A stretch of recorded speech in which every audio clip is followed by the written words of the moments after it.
Hola, ¿qué tal, estimado maestro? Este es mi proyecto de Historia Universal Contemporánea. El día de hoy le hablaré acerca de la Segunda Guerra Mundial y sobre la firma de la Organización de las Naciones Unidas. Sin más que decir, vamos con la presentación.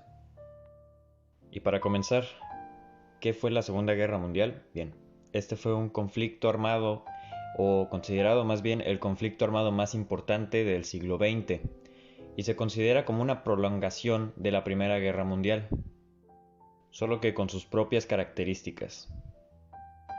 Se dice que entre los años 1919 a 1939 comenzó a gestarse este enfrentamiento entre ideas y entre ideales antagónicos, como lo fue el fascismo, comunismo y la democracia liberal. Ahora bien, ¿cuáles fueron algunos antecedentes de la Segunda Guerra Mundial? Como bien lo mencioné, el primero fue el fascismo. Aquí se defendían la superioridad racial y el espacio vital. De ahí partimos a la democracia liberal, ya que aquí defendían los valores fundamentales de la democracia, la herencia de la Revolución Francesa, básicamente. Lo que fue la libertad, igualdad y fraternidad, eso pedían, amenazados por una creciente presencia de gobiernos totalitarios y militaristas.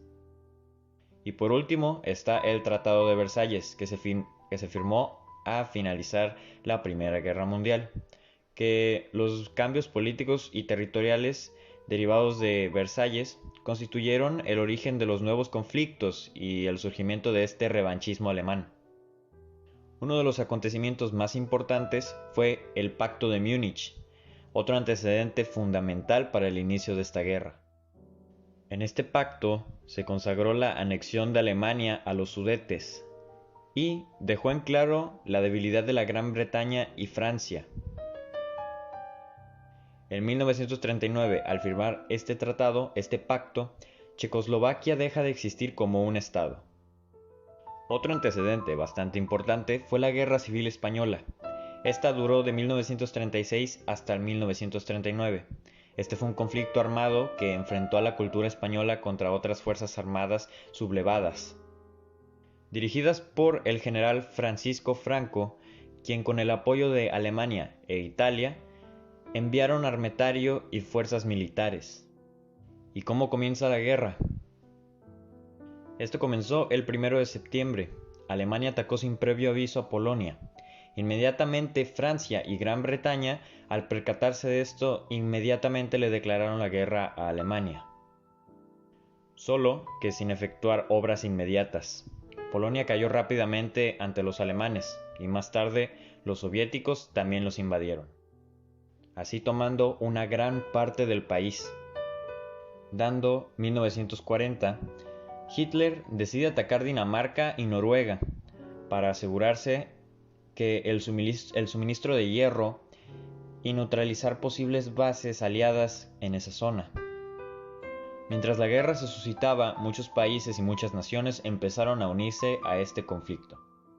Para lo que fue junio de 1940, Francia se rinde y ocupa gran parte del país, pero los alemanes manteniendo una zona libre para evitar que el imperio colonial francés siga combatiendo del lado de los ingleses. El resto del año de 1940, los alemanes bombardean Gran Bretaña, pero no logran doblegar la resistencia de la RAF. Esto les impide invadir las islas y finalizar la guerra. En 1942, con la llegada del invierno, los rusos contraatacan, cercando y aniquilando gran parte de las fuerzas del eje y recuperando el territorio perdido en 1942. Pasa un periodo de tiempo y hasta 1943 se logra estabilizar el frente oriental. Esto a la par de las operaciones terrestres que se venían desarrollando, los americanos e ingleses emprenden una campaña sistemática de bombardeo a Alemania y a Italia, la cual logró paulatinamente destruir la industria bélica, las comunicaciones y la capacidad de combativa de la Luftwaffe. ¿Cómo finalizó la guerra? Para diciembre de 1944, los alemanes jugaron sus últimas cartas, con una ofensiva en las Ardenas para tratar de derrotar a los aliados occidentales. A pesar de tener éxitos menores al principio, terminó culminando en un fracaso total. Esto abrió la posibilidad de la invasión hacia Alemania. Al perderlo todo, Hitler se suicida, aunque a ciencia cierta no se sabe si escapó o si se suicidó en un búnker, como bien dicen algunos portales de información. Pocos meses después, Alemania firma su rendición y se retira completamente de la guerra. Pero esto no era el final del conflicto, ya que Japón seguía contraatacando. Ellos seguían luchando contra los gobiernos americanos y los gobiernos británicos.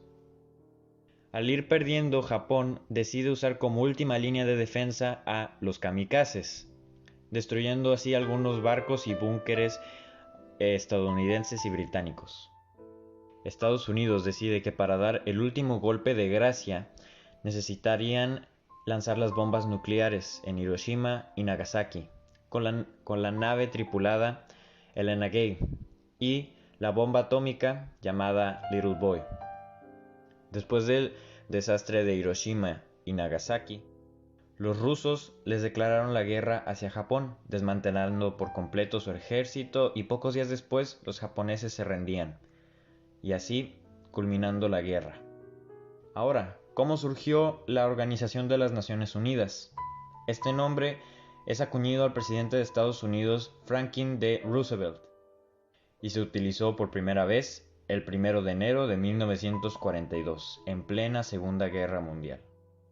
El 25 de octubre de 1945, tras pasar exitosamente la guerra y ganar, Estados Unidos y la Unión Soviética, entre 50 países más, se reunieron en San Francisco para firmar este tratado. La carta fue firmada el 26 de junio de 1945. Fue firmada por cada representante de cada país. Ahora, en conclusión, ¿qué nos retrata esto? Sabemos que siempre habrán conflictos, ya sea entre personas, ideales, incluso hasta llegar a naciones. Pero debemos de aprender a vivir en armonía. Hasta ahora no ha habido otro conflicto de este tamaño, pero no sabemos cómo ni cuándo se pueda desatar. Como lo mencioné, somos capaces de todo en estas condiciones. Por más esfuerzos de erradicar esto, siempre terminan pasando. Sin nada más por el momento, esto sería todo de mi parte. Muchas gracias, maestro, por ver mi proyecto parcial.